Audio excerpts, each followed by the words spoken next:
My name is Brian Brackeen. I'm the CEO of Kairos. We're a facial recognition firm based here in Miami, Florida. And so certainly happy to rep Florida all day, every day here. Um, and if you would, name? I'm Delane Parnell. I work at an early stage venture capital fund in Michigan named IncWell. So we were able to get Delane down here. It's a firm that we've been in contact with, and I said, hey, you've got to come down. You've got to see what we're doing. You've got to see what the Miami tech scene's all about. So I'm spending a few hours today trying to convince him to open an office here. Uh, so why don't we start with just a little bit of background on yourself, how you got into VC, what your firm does, and what they invest in. Yeah, so I've always wanted to be a venture capitalist. Well, at least since I was 18. Just to take a step back, during I'm only 22, by the way. So I just recently graduated high school in 2010. When I was in high school, I actually started a few different retail stores, actually cell phone stores. My junior year in high school, two of them have been acquired. One is still pretty active, and we sell essentially there. All brands from T-Mobile, Sprint, Metro PCS, and so on. And then in my senior year in high school, I was on the founding team of a car rental, which is actually the largest independent car rental in the state now. We have 7 locations, 1,000 cars in fleet. I still sit on the board of the company, but I'm no longer actively involved in the day-to-day. From high school, after I graduated, I was accepted into Michigan. Decided to go for a short period of time, and then I went to Santa Monica to start at mobile app development school for a year and a half. It was pretty successful from the start, but then it just failed badly. But that's good. That's a good thing. It was a lot of experience and great lessons learned. I did a lot of different stuff in tech in Michigan, at some point I decided I wanted to go work somewhere. So whether it been a startup or a venture capital fund or an accelerator, so I talked around to a lot of different people in Michigan, but then also outside of Michigan. Tom Lasorda, who's one of our partners, he's our founding partner. He's the former CEO of Chrysler. I had a conversation with him, 30 minutes or so. The next day, he sent me an offer letter, and it was just a great opportunity for me because, compared to the other funds that I've been talking to, this fund was a lot diverse. So a lot of our partners are very mature businessmen.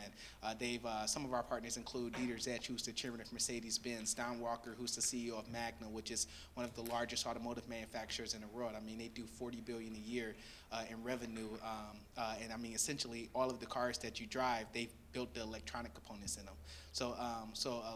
Really like guys who know how to build companies from 0 to 100 million very quickly. So I thought it made a lot of sense to work with those guys, and I'd be able to not only contribute to the team, but also learn a lot. So about not just tech companies, but companies in a multitude of industries.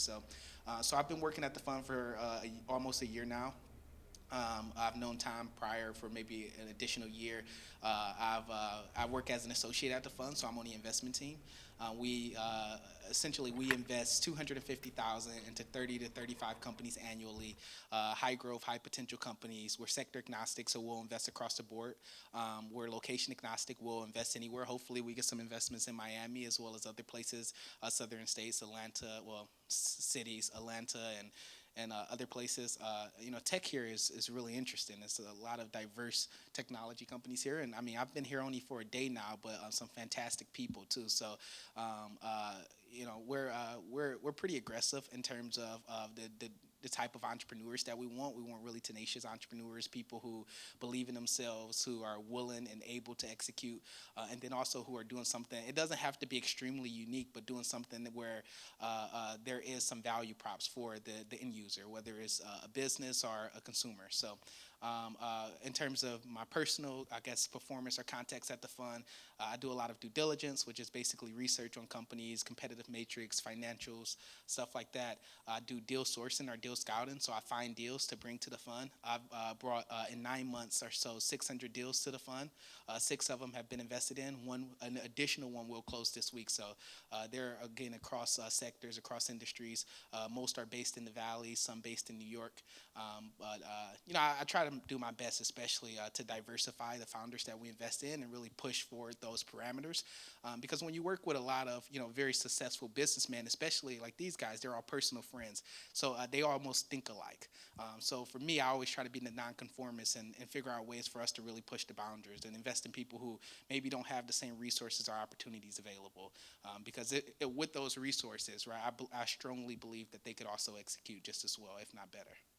One of our investors, Mitch Kapoor, from Kapoor Capital. Yeah, I know that guy pretty well. Yeah. He's legit. He's done well. He's done well. He sold Lotus Corporation to IBM. Yeah. So Lotus, if you guys don't know, is the spreadsheet, right? So Mitch Kapoor, he created the spreadsheet, which I mean, talk about innovation, right, at its best. And I mean, this is a guy who used to be a yoga instructor, and decided he wanted to do this. So I mean, I had dinner with him a few months ago. He's an amazing guy. The real deal, the real deal. And he has a quote that says, capital is like the oxygen that companies need to survive, right? And so getting capital and finding capital, there are certain ways of doing it, right? There's certain ways of engaging people like VCs and angels, and also kind of scaling those investments to Series A, Series B, and so on. So for early stage startups, the 6 of the 600 that you guys have invested in, at least from the ones that you've sourced, what were some common themes that you saw that was able to get them over the hump? So just for context around that, so I've brought 600 to the fund. A lot of our we have a team, right? So we have an investment team. Everyone brings deals to the fund. For me in particular, and an investment, by the way, at least at our fund, traditional funds is a partner has to then champion the deal for an investment to happen. At our fund, investments are very collaborative. So everyone at the fund, even if it's not the person who sourced it, they have a hand in saying yes or no to it. But in terms of themes, I mean, it's so cliche to say to people, but it is so important. It has to be, at least for me, and every investor, by the way, even at our fund, we think differently. We have our own theories of what makes successful companies, and our own, essentially like best practices, our principles that we look for. But for me, it has to be someone, one, I want to work with. I have to be able to. It's like the airport test, right? When you do job interviews, it's like, hey, you take a person to an airport, you stay with them for 2 hours, and if they don't annoy you, then maybe they're good enough for you to hire them. So we essentially try to do that throughout maybe a day or so, maybe 45 minutes, an hour, just to see if we like the people, and then if we trust the people. Because we're in Michigan. If we're investing in a company in California, I mean, they're not close in proximity. They could be telling us anything. So we of course have to validate a lot of the claims and stuff like that. But I mean, aside from people, you want to make sure obviously they're talented, they're smart, they're educated, they have a really balanced team. So the team is filled with people who have skills that the company needs to actually sustain and grow. The idea is really important. So I mean, it doesn't have to be. People always try to find the biggest, most complex problems and ideas, and it's truly the most simple problems and ideas that are the really great ones. So something that, I mean, doesn't have to, at least initially set out to change the entire world or change behavior, but something that's different, that's unique, that you can quantify value that it brings to the consumer or the customer. If it's social, it has to be fun. It has to be, it can't be an Uber for X, right? I mean, we don't look for stuff like the Yo app, right? Like we don't, like we're not looking for stuff like that. We're looking for stuff that brings change. And I mean, even at a small scale, if you can do something that saves somebody 1 minute worth of time a day, we're willing to invest in something like that. If it has great people, if obviously the economics make sense, and the team is solid and it balances out the idea. Well, you speak about collaboration, and this is also going to be a collaborative process. After this last question, I'm going to really turn it over to the room because we believe that the value in this process comes from you guys, not just from us, talking at you. So if you could start to think of some questions, we'll take those next. And so, my last question, unless no one asked any, is really around this idea that we get sometimes when we speak with investors from San Francisco that, hey, you're doing a great job, you're off to an amazing start. Now it's time to pick up from Miami, move your company here to San Francisco, where it's done, so we'll invest a ton of money. And so, I like to say, just like Catholicism is obviously kind of, there's a lot of it in Vatican City, but Catholicism exists in other places as well. You know, you don't have to be um, in Vatican City to be a Catholic. And so with tech, you know, you don't have to. I don't believe you have to be in San Francisco to be in a tech firm. But I'd like your read on that, and if you hear similar things. Yeah, it's bullshit. Tech companies can survive anywhere if you have, again, the right people, the right team, and resources available. So there's some investors who try to change, like say for example, we invest 250. It's pretty early stage, 250,000 when I say 250, and you get some investors who will try to change the executive team or change the location of a company. 250 isn't worth you coming and refining my entire vision of my company. I solely believe in, or at least I wholeheartedly, I should say, believe in the idea that the entrepreneur who started the company, the founder, should run the company. I am a founder-friendly investor. And then just in terms of location of startups, I do agree that some companies will be better off in places like Silicon Valley or Atlanta or Detroit, but just depends on the industry. So if you're building something in mobility or automotive, you should probably be in Detroit, right? Because there's enough resources there to help sustain and grow whatever idea you're working on. But if you're building something like a mobile app, I mean, like that could really survive. A mobile app is really general, but a social media tool or anything like that, that could survive anywhere if you have the right people. And then also, of course, you can't just be in the location. If you're first off, the valley is extremely important to visit. I think entrepreneurs, especially VCs too, you have to have some type of connection to the valley. So maybe going out there once a quarter or 2 or 3 times a year and kind of staying for 3 to 7 days or something like that, and kind of packing your schedule is very necessary. There's a lot of stuff that happens there that gets spread to the rest of the country late. All of the early adopters for tech companies are in the valley. So you have to have some connection there, but you don't have to be there to be successful. I've been in Miami again a day, and I mean, it's some great people here, and I've heard of some fantastic ideas. I mean, frankly, and then even you think about, just a few hours away, I believe by flight in Atlanta, like there's a lot of great companies as well. So that are doing extremely well with investors who aren't even in the valley. Like there's investors across the country. They're just looking for people to fund and to invest in. So I think companies, and this is just my perspective on it, there's data that shows that companies may do better in the valley or in other locations, but I mean, innovation already happens everywhere, right? Technology isn't, web or mobile or hardware. It's just establishing new processes for stuff. We all do technology when we come up with life hacks to make something better for us, whether it's like, it's easier for me to reach the cereal if it's on the table versus the refrigerator. So that's technology. That's a new process. So that happens everywhere, and with the right people, and the right resources, anything's possible. You don't have to be in the valley. You don't have to be in Miami or any other city an investor tries to force you to. Investors are like micromanagers, man. They want you, like they're giving you their money. They're like, I want you close to me so I can babysit you. And if you want that, like, don't invest in me.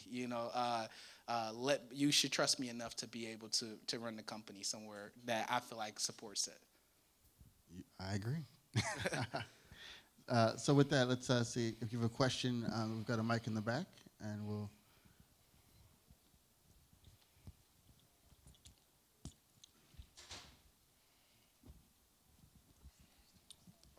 Yeah, stand up, man. Yeah, What let's you get doing, your man? name and affiliation as well.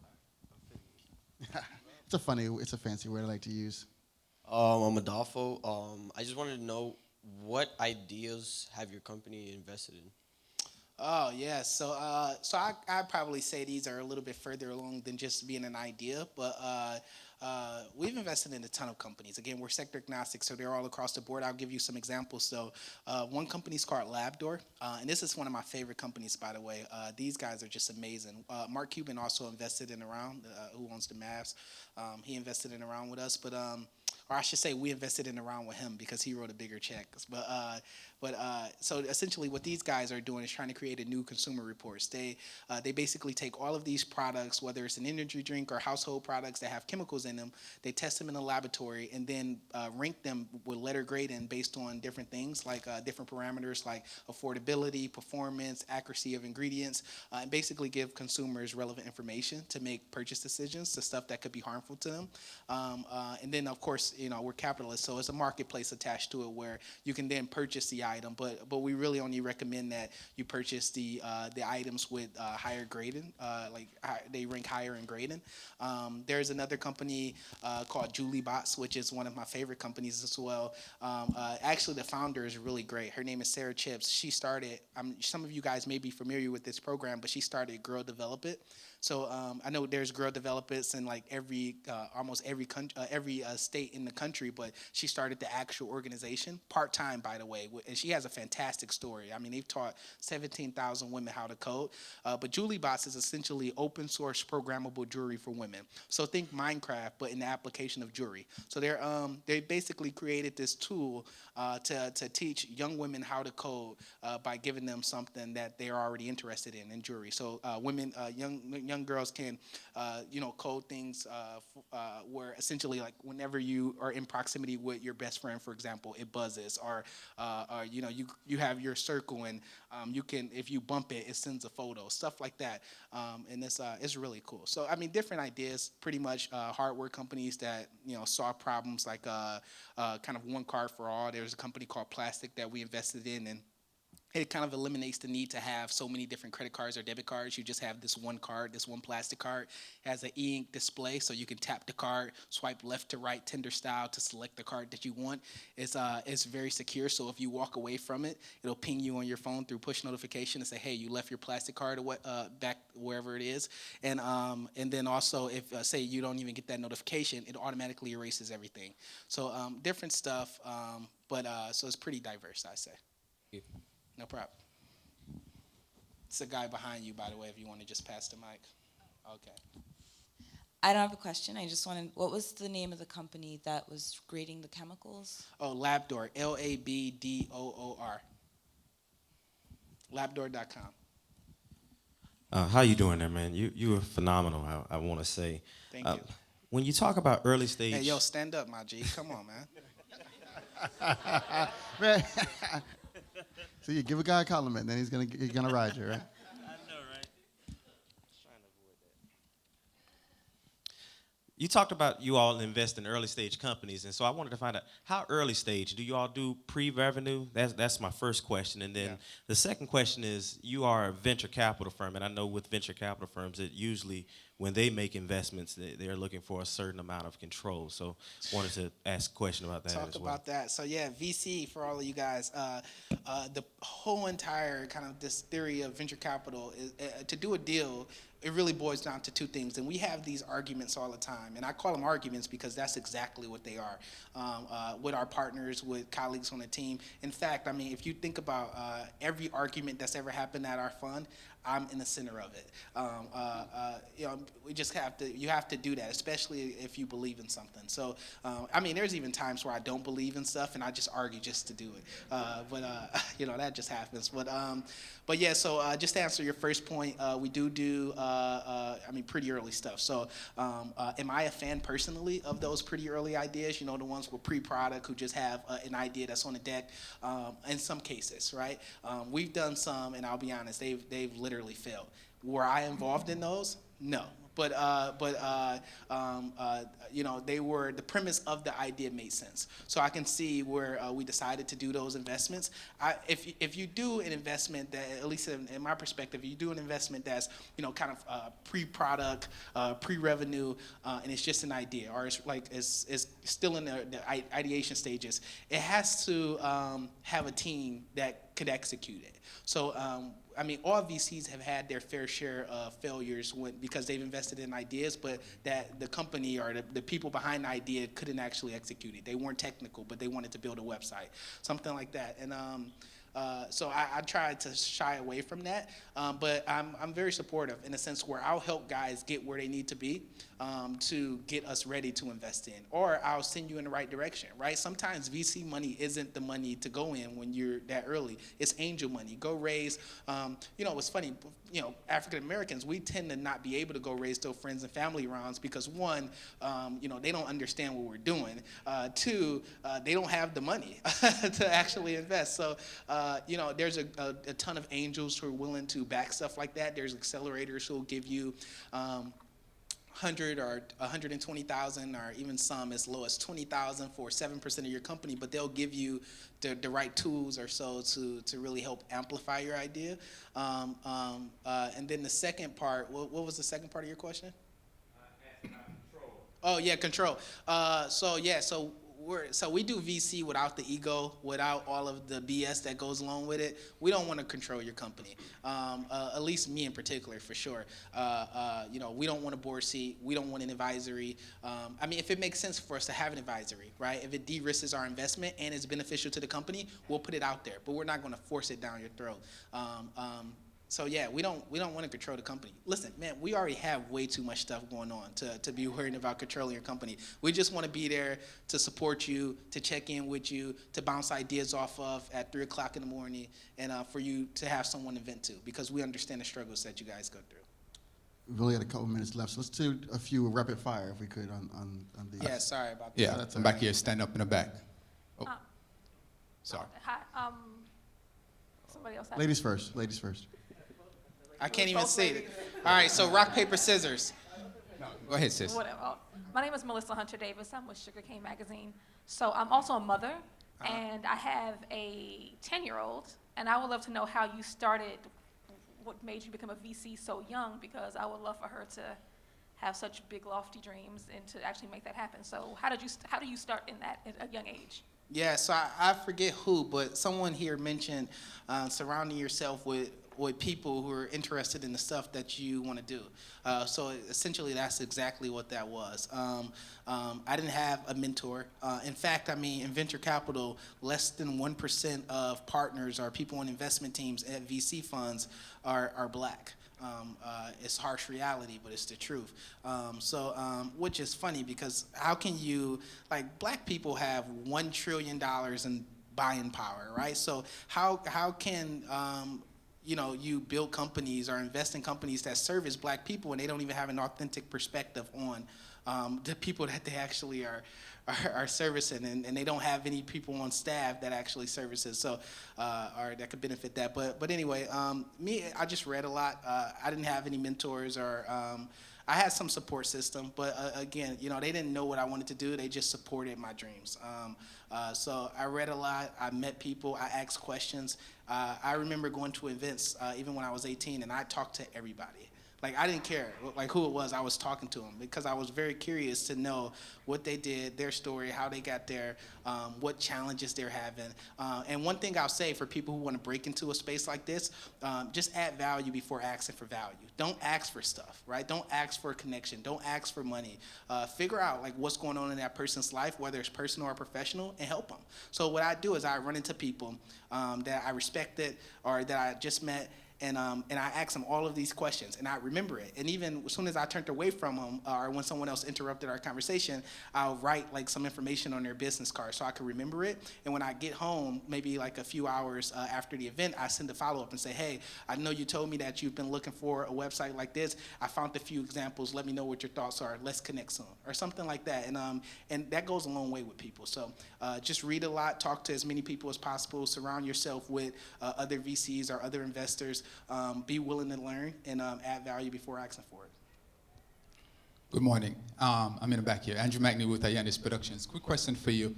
What are some of the challenges and mistakes that you find most startups make in their quest for funding, and what's your advice to them? Thank you. Yeah, I mean, there's a ton. That varies. It's hard to, I know some people use these one-size-fits-all methods, but there's no one-size-fits-all in that. I think what we find go-to-market strategies are probably the one thing that most startups lack. They have an idea of how they want to release something, whether it's an app or a software platform or a physical product, but they don't have it bulleted out. And as VCs, everything that you come in and you pitch to us is going to be wrong. Like all of it's assumptions. And we know it's going to be wrong. But we question you, and we kind of I really force the issue on it just to see what your answer is going to be, just to see if you've thought about it. I mean, just have the information present, be extremely transparent. If you don't know something, say you don't know it. Don't beat around the bush, because I'll tell you, VCs can smell bullshit. We talk to hundreds of entrepreneurs a week, so we know the real ones and the fake ones. But I say, I mean, there's a lot of information out there for like what should be in your pitch deck, what should you include in your materials when pitching VCs, and what topics you should discuss. But have something, even if it's a few bullets, on your go-to-market strategy. Very important, and it's a big differentiator when compared to other startups. There's a question on the left I think we missed, right? Hey, yo, get my man right here, man. He been having his hand up. Just stand up, bro. So they, Excuse me. Hi, I'm Trisha. after her, sorry. I'm Trisha Tate for Art and Money Matters. You mentioned that when you meet with people or new businesses, that sometimes it's about the management team. Could you? And I've heard this before. Like a lot of times, venture capitalists more so invest in the management team and the people that can execute the work. Can you talk more about that and some other things that you guys, invest in or think about besides just the deck? Well, we don't really think about the deck. And again, all VCs invest differently and they think differently. So I can only give you our perspective. In terms of the management team, we want to see some success prior to what you're doing now or what you're setting out to do. And I don't mean you have to have sold a company for $200 million or anything crazy like that, but you've done something, right? You said you wanted to start a blog, and you started one, and you blog consistently. We want to see people who, put something out in the world and actually stick to it. We want people who are pretty supportive. So they have a team of people who support them, who believe in them, who want to work for them, and who all equally have the same passion that the founder has for whatever they're building. People who are committed. I mean, you guys have someone right here, Jewel Burks. Jewel, raise your hand. And Jewel is doing a fantastic company in Atlanta. I mean, they bootstrapped for a year and a half or so. And throughout all of that, she stayed committed to the ideas. It's easy. Like being an entrepreneur, I mean, you only see in the news the real glory side of it, where, this guy just sold his company for $1 billion and just bought a Lamborghini or something like that. But there's a lot of struggle, right? There's a lot of times where you don't believe in the idea that you're working on, where you don't know how you're going to eat the next day, where you have people who have kids that that look up to you for their financial support, and you have to fight through all of that. So people we look for very strong people who have short-term memory loss, where when a problem comes up, they fix it and they move on. They don't harp on it. They don't continue to get emotional about it. They have tough skin. They're resilient and very persistent. So. Right here. Hey, y'all got to get my man's over here, though, seriously. All right.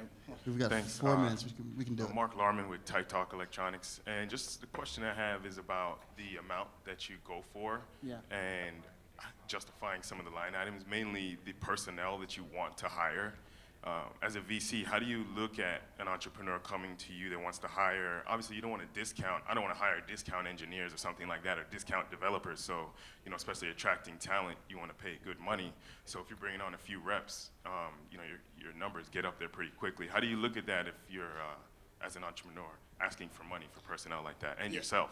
Yeah. So first off, raise enough money. If you're going to go out and so it's two scenarios, right? If you're going out and you've raised money or you're planning to raise money, make sure you do enough research to know how long that money will last you. So what'll be your burn rate and what's your runway from that? And burn rate is essentially how much money you're spending per month, like no revenue coming in.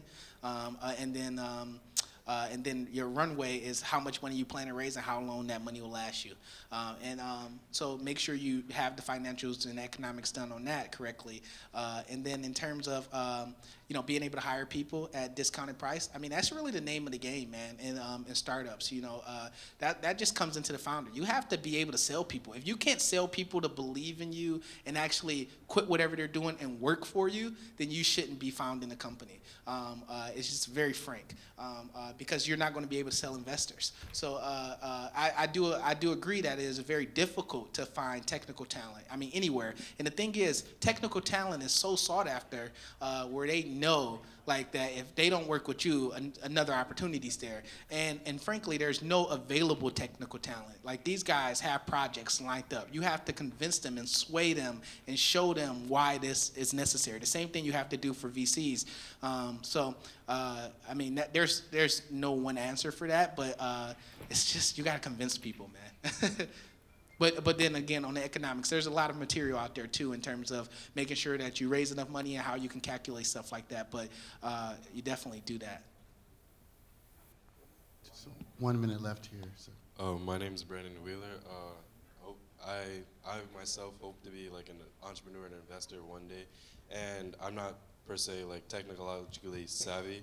So if I had an idea about like a search engine or something like that, and I didn't know how to like make it happen, how would I go about like materializing that? Like, what would you like suggest, or what are your tips on how to like materialize like a really big idea that you have that you don't necessarily have the means to do so?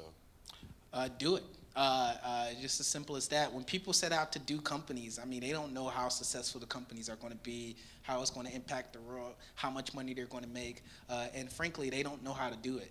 When you think about some of the guys, and some of these are outliers, but guys who started Dropbox or Airbnb's, Kickstarter. I was just hanging out with Charles Adler, who created Kickstarter. Like, these guys had no idea what they were doing. And I think you hear that a lot too from entrepreneurs. They just had the passion to do it, and you learn a lot. Again, ask questions, read a lot. If you're not technically savvy enough to actually build it, then again, find people who can, or kind of figure out like what's the MVP. Like maybe it's not, the search isn't the application for your idea. Maybe there's something where that you can build from the premise of the idea that still supports it in that way, that you are technically inclined to do. You don't have to design or be a technical guy to be in startups. There's so many other very beneficial areas that startups are in need of, and then VCs as well, whether you want to be an investor or a community manager in operations and marketing, and products are a really great space that you can do. So, but the best way to learn is to do it. You'll fail, you'll get discouraged, but just continue to push forward. We've got to leave it there, but thanks everybody for your time. Thank you for sharing all this great knowledge with us.